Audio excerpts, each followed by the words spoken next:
suis Mathieu Delmas, j'ai 25 ans, je suis étudiant à l'Institut de journalisme de Bordeaux. Et donc je me suis rendu en Syrie il y a un mois de ça, au mois d'avril 2014. À la base, l'idée c'était de réaliser un mémoire au sujet des réfugiés, pas forcément syriens, mais des réfugiés en général et des migrants. Et c'est pour ça que, dans l'idée toujours de rencontrer des réfugiés, j'ai dû passer du côté syrien pour rentrer dans un camp où là, j'ai pas eu de difficulté pour rentrer dans le camp. Alors c'est un camp qui, au tout début, rassemblait environ 2000 réfugiés. Aujourd'hui, il y en a un peu plus de 17 000.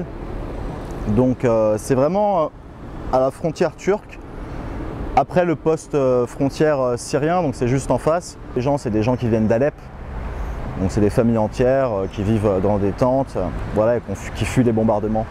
Donc il y en a qui arrivent tous les jours de nouveau. Donc les conditions de vie très difficiles, notamment les problèmes d'évacuation des eaux usées.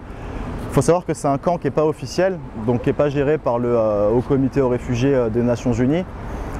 C'est seulement des ONG locales et étrangères qui permettent la survie du camp en amenant des médicaments. Moi, le médecin que j'ai rencontré, le docteur Ali, qui m'a permis d'entrer dans le camp, lui il travaille avec une ONG italienne qui s'appelle Time for Life.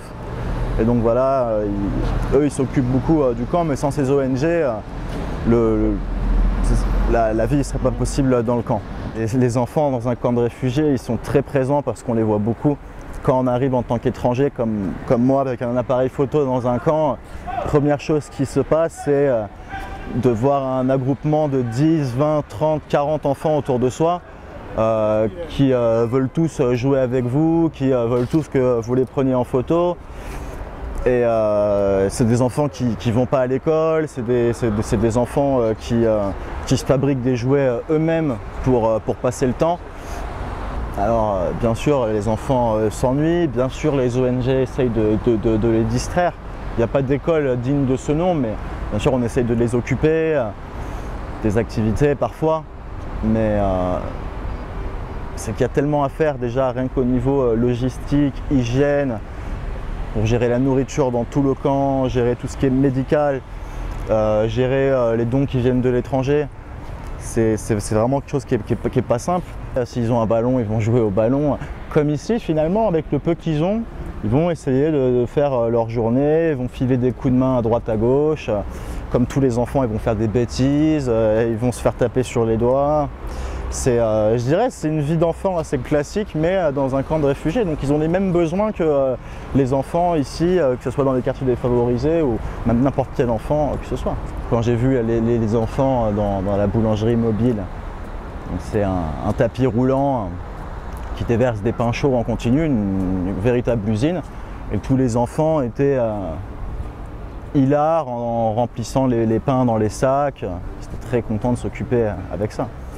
Il faut imaginer voilà, quand on est enfant, qu'on n'a rien à faire de sa journée, n'importe quelle activité paraît importante. Voilà, donc ils ont besoin de tout ces enfants, c'est sûr. On leur propose de faire du vélo, ils font du vélo. L'ONG dont je vous ai parlé, Time for Life, ils ont ramené une table de ping-pong il y a 2 semaines. Voilà, tout est intéressant pour. Et surtout les besoins sont énormes, c'est des centaines et des centaines d'enfants. Donc quand on s'occupe d'un enfant, il faut s'occuper de tous les enfants. C'est ça aussi qui est assez difficile. Et puis surtout, c'est des enfants qui sortent jamais du camp. Il faut comprendre qu'il y en a, ça fait peut-être 1 an, voire 2 ans qu'ils n'ont pas quitté le camp. Et s'ils quittent le camp, c'est pour aller de l'autre côté de la frontière. Pour si un enfant est vraiment malade, qu'il a besoin d'une opération, ils vont en Turquie pour le faire soigner. Et ils s'occupent les uns des autres aussi, je dirais, parce qu'il y a beaucoup d'enfants qui sont blessés. Il y en a qui sont amputés d'une jambe, d'un bras, de 2 jambes. Et voilà, j'ai vu beaucoup de solidarité entre les enfants là-bas. Ils se soutiennent. Ils sont tous en groupe.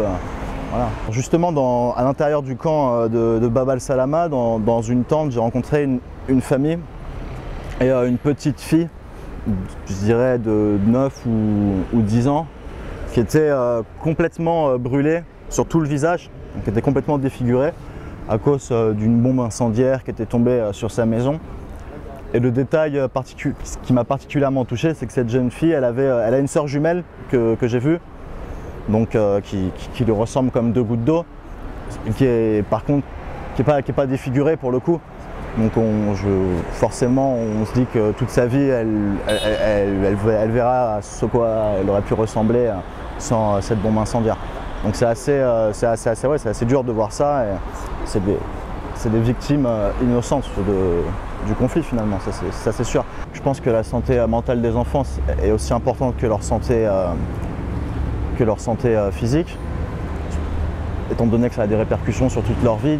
Donc je pense que de toute façon, des psychologues, voire psychiatres dans un camp, ça peut être quelque chose d'utile, tout comme des animateurs qui ont vocation à s'occuper des enfants pour leur donner des loisirs, bien sûr. Bien sûr, tout est utile. Je ne pense pas qu'il y ait de hiérarchie. Bien entendu, à quelqu'un qui meurt de faim, on va d'abord lui donner à manger. Mais